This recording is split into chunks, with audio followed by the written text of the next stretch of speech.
Alors, vous entendez ça? C'est pas un simple bruit. Eh bien, c'est la magie de la web radio du LAFIB qui est en plein d'action. Et nous, on est là pour la partager avec vous.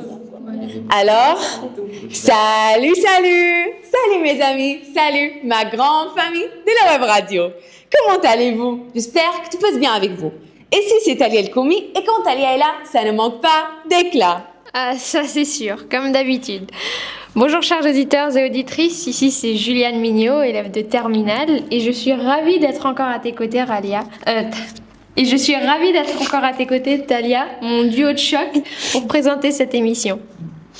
Et oui, alors on commence, Juliane, avec questionner nos chers membres de la web radio aujourd'hui. Comment c'était votre rentrée après à peu près un mois? Comment c'est passé? C'est quoi un souvenir, votre meilleur souvenir jusqu'ici? Alors, Léna? Alors, moi, je pense que vraiment le meilleur souvenir, c'était de revoir tous mes amis, tous les camarades, l'ambiance de classe, voilà. Et toi, Melek? Alors moi, mon meilleur souvenir jusque-là, c'est aussi d'avoir retrouvé mes amis, d'avoir retrouvé tous les profs, et aussi genre d'avoir retrouvé cette routine qui me plaisait tellement l'année dernière. Parce que tous les jours, je savais ce que j'allais faire, je savais qui j'allais voir, et ça me faisait plaisir. Donc, pour moi, c'est ça la meilleure chose. Mais c'est pas parfois ennuyeux de faire ça tous les jours, à ton avis? Enfin, non, parce que tous les jours, il y a de nouvelles choses qui se passent. C'est vrai qu'il y a une routine, mais les cours de maths, c'est jamais les mêmes que, genre, hier. Tous les jours, il y a des choses nouvelles qui se passent. Malek est philosophe. Ah, faut croire, ouais. En tout cas, monsieur André, tu serais fier. I was gonna say proud. Ok, et toi, Harim? Eh ben, j'ai bien aimé rencontrer mes amis à la fois, avoir rencontré mes nouveaux profs. Je les aime bien. Specifically, le prof de maths et de physique. Tant mieux. Ouais. Et toi, Ahmed? Content d'avoir retrouvé ma classe et mes professeurs, et mon meilleur souvenir, c'était être élu délégué il y a quelques semaines. Oh, félicitations. Et toi, Juliane? Bah écoute, moi je pense que c'était tout simplement hier, quand on a reçu nos vestes de promo pour un terminal, parce qu'on était censé les recevoir il y a plusieurs semaines, mais elles sont pas arrivées. Donc quand elles sont arrivées hier, c'était la fête. Ok, alors c'est génial. Vous voyez, chaque rentrée a son petit moment magique. Et vous, chers auditeurs, pensez aussi au vôtre. Et oui, et écrivez-nous vos réponses en commentaire et surtout partagez ces quelques minutes avec nous pour pouvoir vous détendre et découvrir plein de nouvelles choses. Mais bon, on va commencer, non? Qu'est-ce que t'en dis, Talia? Oui, allons-y. Mais attendez, j'allais oublier. Bienvenue sur la web radio du LAFIB. Votre voix, votre choix, en un clic à chaque fois. Et qui est aussi, aujourd'hui, notre émission est remplie de surprises en fusion, comme chaque émission en fait. Comme chaque émission. Alors aujourd'hui, il me semble qu'on va démarrer avec ta série quotidienne, Talia. C'est... Ouais. Alors, vous pensez, c'est quoi ma série quotidienne? C'est votre série préférée? Alors là, bien sûr, c'est les devinettes avec Talia. C'est toujours chouette. Eh bien non, c'est pas cela, mais aujourd'hui on va démarrer avec les échos du monde et des écoles avec Talia, ta voix et ta boussole.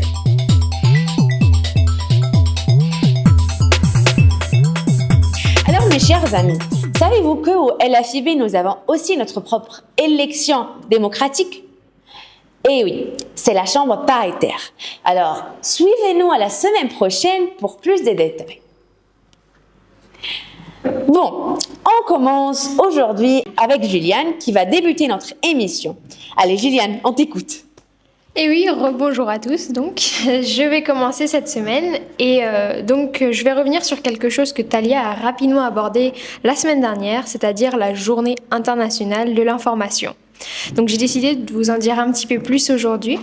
Alors cette journée qui a eu lieu le dimanche 28 septembre souligne l'importance de l'accès à l'information dans notre société. C'est un droit fondamental qui est d'ailleurs garanti dans la Déclaration universelle des droits de l'homme. Et l'information est essentielle dans nos sociétés modernes et prend diverses formes, que ce soit des médias, des livres, des journaux ou même des données. Chaque année a son thème et en 2025, le thème s'intitule « Garantir l'accès à l'information environnementale à l'ère numérique ».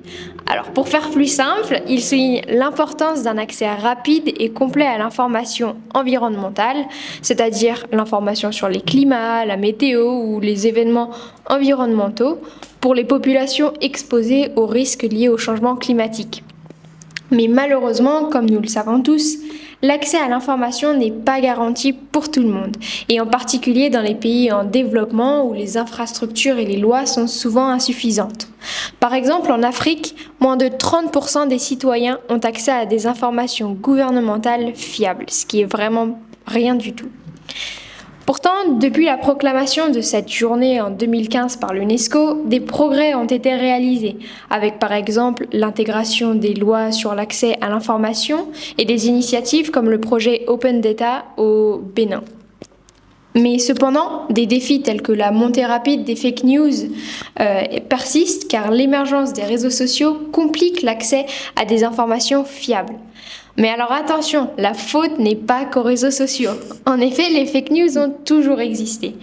Par exemple, petit fait drôle, il y a 80 ans, un comédien avait effrayé les Américains en faisant croire à une invasion martienne à la radio. Alors oui, moi non plus, j'y croyais pas, mais c'est bien vrai. Alors sur ce, vérifiez à 2 fois ce que vous lisez sur Internet, ce que vous écoutez, mais restez toujours informés. Et personnellement, je vous promets que moi, j'ai dit la vérité. Alors à bientôt pour une nouvelle chronique. Merci Juliane, c'était tellement intéressant. Mais vous, que pensez-vous de cette émission, de cette chronique? Qu'est-ce que vous avez appris de cette chronique, à votre avis? Moi, en tout cas, c'est vrai que j'ai beaucoup cru à des fake news, surtout des choses qui ont été créées par de l'IA. Parce que ces derniers temps, l'IA est devenue tellement accessible, tout le monde peut l'utiliser et tout le monde peut nous faire croire en fait tout ce qu'ils veulent. Donc, je trouve que c'est un sujet très important et c'est une très très bonne chose que Juliane l'a abordé avec nous aujourd'hui. C'est vrai, je suis d'accord. Alors merci Juliane encore une fois. Et aujourd'hui, on se rappelle que l'accès à l'information est un droit pour tous et même dans un monde rempli de fake news. Il est essentiel de toujours vérifier ce que l'on dit et entend. Allez, c'est parti. On enchaîne maintenant avec une deuxième chronique, celle de Rim. Comme chaque semaine, une minute inutile mais fascinante.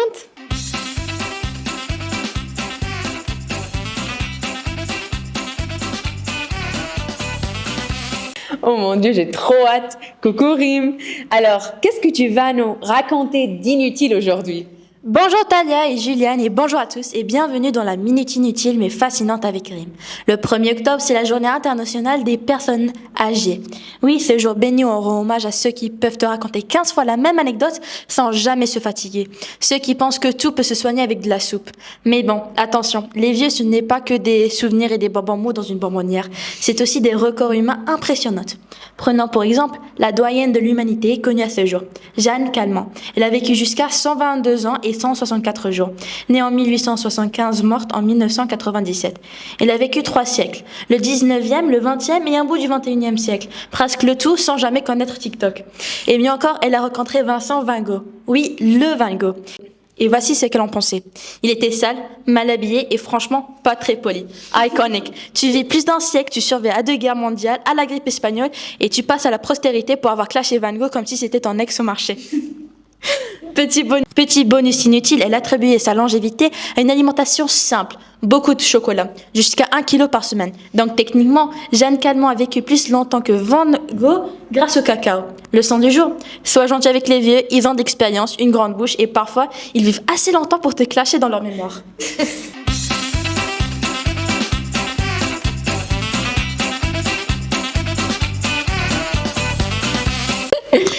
Bah écoute, moi je trouve ça super intéressant. C'est-à-dire que si finalement il suffit de manger 1 kilo de chocolat par semaine pour vivre plus longtemps, ça paraît facile, non? T'en penses quoi, Talia? Ouais, franchement, Juliane, j'essaye déjà, mais je crois que mon estomac va me dire stop avant même d'atteindre le kilo. Alors, merci Rim pour cette minute totalement inutile, mais trop fascinante. Et ma chère famille de la Web Radio, comme Rim l'avait dit, les vieux, c'est pas que des bonbons mous. Maintenant, mes amis, on passe à notre troisième chronique qui sera animée par Leïna Hamdi. Salut Leïna! Alors aujourd'hui, on se retrouve pour des micro-trottoirs ou bien des émissions spéciales. J'ai trop hâte de savoir. Bonjour Talia, bonjour Juliane et bonjour à tous. Eh bien Talia, aujourd'hui je ne vais pas vous présenter un micro-trottoir, une interview, mais je vais vous parler d'un événement que l'on célèbre aujourd'hui, le 30 septembre.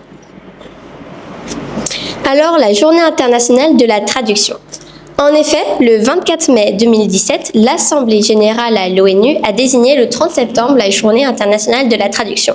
Bon, on connaît tous plus ou moins précisément le métier de traducteur qui consiste à transposer un texte écrit dans une langue vers une langue cible. Le traducteur veille à restituer fidèlement le sens, le style et les nuances du texte original, tout en respectant les règles grammaticales et syntaxiques de la langue cible. Mais alors, quel est le rôle des traducteurs à l'ONU ?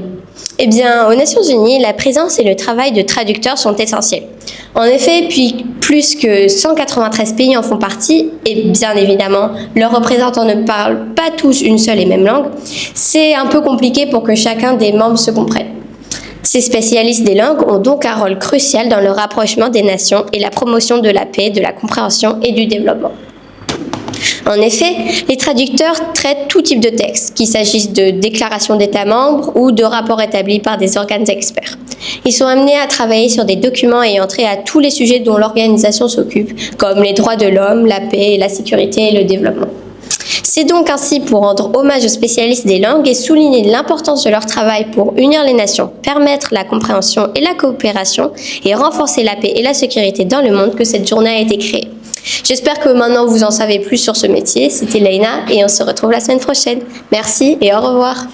Waouh, c'est sûr. Moi, en tout cas, j'en ai appris beaucoup là pour cette chronique sur l'information et notamment sur les Nations Unies. Et c'est vrai qu'on oublie souvent ce rôle de traducteur qui pourtant nous facilite bien la vie, même à nous tous.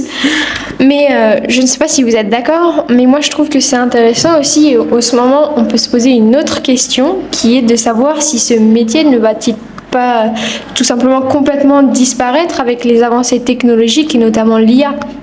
Parce que c'est vrai que c'est des voix qui sont en train de disparaître. Oui, c'est vrai. Et à toi, Ahmed, maintenant pour cette 4e chronique, tu vas aborder un événement récent que l'on a tous vu passer, je suppose, mais je n'en dis pas plus, et à toi de nous expliquer. Alors bonjour Julien et Talia, et bonjour à vous chers spectateurs et spectatrices. Avec vous Ahmed en 3e A, de retour pour une nouvelle chronique. Aujourd'hui, comme l'a dit Juliane, je vous parlerai d'un événement récent qui s'est déroulé au Moyen-Orient. C'est la journée nationale de l'Arabie Saoudite, célébrée chaque année le 23 septembre par le roi Salman. Ce jour-là, il y a des décorations avec le drapeau dans les rues, des spectacles culturels, des danses traditionnelles et des feux d'artifice. L'Arabie Saoudite fait l'impossible et le fantastique pour fêter cette fête nationale. D'ailleurs, elle possède une part très importante des réserves pétrolières dans le monde, ce qui fait d'elle un pays très essentiel. Aussi, c'est un pays qui ont réussi à unir entre leur culture traditionnelle, mais aussi le monde moderne. Leur pays est une fierté et mérite d'être fêté ce jour-là pour leur miracle. Je leur souhaite une belle fête nationale et c'est tout pour cette fois et à la fois prochaine. Merci Ahmed pour cette chronique super intéressante. Alors mes amis, joyeux anniversaire à l'Arabie Saoudite. Le 23 septembre, elle célèbre sa fête nationale avec culture, tradition et modernité. Un vrai spectacle à ne pas manquer. Maintenant, ma chère famille de la web radio, en place à notre dernière chroniqueuse, Malek Sanli-Turk. Alors, du quoi vas-tu nous parler aujourd'hui, Malek ? Alors, bonjour à tous et à toutes. Donc, je suis Malek Sanli-Turk, de retour pour une nouvelle chronique. Et aujourd'hui, je vais donc vous parler de rien en particulier, en fait. Je vais vous faire des devinettes, comme la dernière fois. Donc, je vais commencer encore comme la dernière fois. Je vais commencer par une qui est plutôt facile, puis une moyenne et dure. Puis, encore comme la dernière fois, je vais en faire une bonus. Alors, je vais commencer. Donc, qu'est-ce qui augmente, mais qui ne baisse jamais ?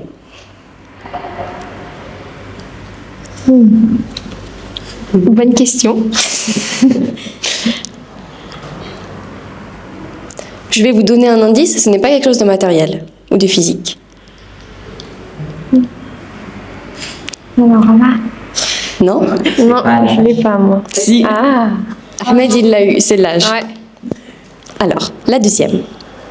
Je t'appartiens, mais les autres m'utilisent plus que toi. Ok. Non. Oui, bravo Rim. Elle l'a eu directement. Alors, maintenant pour la plus dure. Quelle lettre peut-on lancer dans tous les sens? Celle-là, c'est vrai qu'elle est dure. Ouais. Est-ce qu'on peut avoir un indice? Un indice, d'accord. Ok, l'indice, il va vraiment vous faciliter les choses. C'est tu m'utilises lors des jeux de société. Vas-y, Léna. Est-ce que ce serait pas un D? Si, exactement ça. Ok. Alors, on termine avec la bonus. Alors, monsieur et madame Jean-Luc Fermier de La Fleur ont 6 fils. Ils ont tous une sœur. Combien y a-t-il de membres dans cette famille? 14. Attends, je répète. Monsieur et madame Jean-Luc Fermier de La Fleur ont 6 fils. Ils ont tous une sœur. Combien y a-t-il de membres dans cette famille? 7.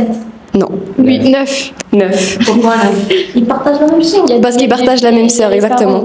Ils étaient pas Donc 6. 7 plus. Ils sont 6. 6 plus les parents, plus Ah oui, j'ai pas compris. que j'ai dit membres dans cette famille. Donc les parents inclus. Moi, je me suis fait avoir la première fois. Bon, bah écoutez, moi, j'en ai pas trouvé beaucoup, mais vous, chers auditeurs, j'espère que vous en avez trouvé plus que moi. Bon bah voilà, merci beaucoup et j'espère qu'elle vous aurait plu. Merci à toi, Malek. Malek. Alors, ma chère famille de la Web Radio, nous voilà à la fin de notre émission qui était unique et magnifique. Chers auditeurs, on a adoré passer ce moment avec vous comme chaque semaine et j'espère que vous aussi. Cette émission, on n'a pas juste voyagé à travers des dates, mais aussi à travers des jours essentiels et des informations fascinantes. J'ai adoré. Merci. Oui, c'est vrai, et on a appris plein de choses. On a écouté des conseils, fait travailler nos méninges aussi, et tout ça en s'amusant et en découvrant de drôles d'anecdotes. Chers auditeurs, si vous avez aimé cette émission, mettez un like, abonnez-vous et laissez-nous un commentaire. On adore les lire. Oui, c'est vrai. Et je voudrais remercier notre famille de la Web Radio qui a rendu cette émission excellente. Et merci à vous, chère famille, d'être restés avec nous jusqu'à la fin. Et merci à toi, Juliane, d'avoir présenté cette émission à mes côtés. Et bonne semaine à tous. Bah, merci à toi. Et puis sur ce, on se retrouve la semaine prochaine pour une nouvelle émission tout aussi divertissante. C'est vrai. Avec vous, c'était Talia El Komi et Juliane Mignon avec tout notre amour. Quand on est réunis, énergie moderne pour un jour nouveau. Bienvenue là où le son devient flambeau.